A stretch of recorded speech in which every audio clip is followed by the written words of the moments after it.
morning we're back at the brake lathe Goodness. Anyways, just kind of a cool little thing. I kind of highlight it a little bit whenever it runs. This is a set of 4 brake drums for a 50 Ford truck for one of my customers, and something he just bought. It's like a barn find situation, I believe, and getting it running and wants it to stop. Some difficulty finding brake drums, so he wanted me to turn these, and they're going to live. Just kind of a cool little thing. I've mentioned this thing a few times in some of my videos, but we're going to do it again. So yeah, this one here is taking its last cut on the last brake drum, and you don't hog like a regular. If you were running a big lathe, you just kind of nibble at these things and let them ride, which is cool because you can let it go while you're doing other stuff and it shuts itself off, so that's mint.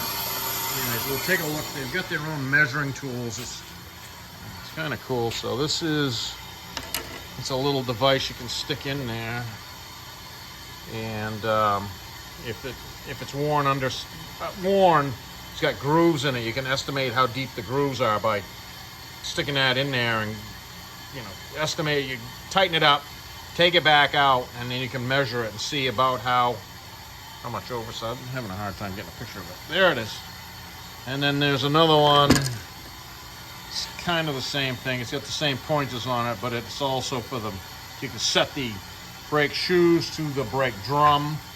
And then this one here is kind of a cool thing. You can measure on the brake lathe as you're doing it, and you watch it. See, there's a plunger right there. And this looks kind of like a stereo test indicator with the plunger coming out the side. And put it in and drop it down in there so it sits like that. And you set this on these. You see all the grooves machined in it, and it's pretty accurate. And you set it to what it says. So this is an 11-inch drum, so it's set to 11. The anvil and the indicator are both set on 11. And that tells you how much bigger than 11 it is. So let me move it back and forth. So this one's about 60 thousandths. Yeah, 60 thousandths plus. So it's 60 thousandths over 11. And I looked these drums up, and they have an 1/8 of an inch service diameter. And then after an 1/8 of an inch too big, you throw them away. So these are all going to make it. This one was 60. That was about 70. That one was about 75 or 80.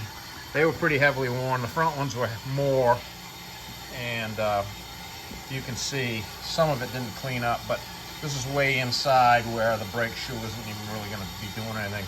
I think you'll get by with it for a flathead 6-cylinder pickup. Anyways, yeah, these will run again. See, I sandblasted. The biggest thing with these things is you got to clean them up. So when you clamp them onto the mandrel, it doesn't make them run out like crazy, and that's where turning brake drums and rotors gets a bad name. If they just slam them in there and tighten them up on rust and everything runs out, well, then you're just building wobble into it. So we're going to call this a win for these brake rotors and get them back to the customer. Brake drums, actually, and get them back to the customer.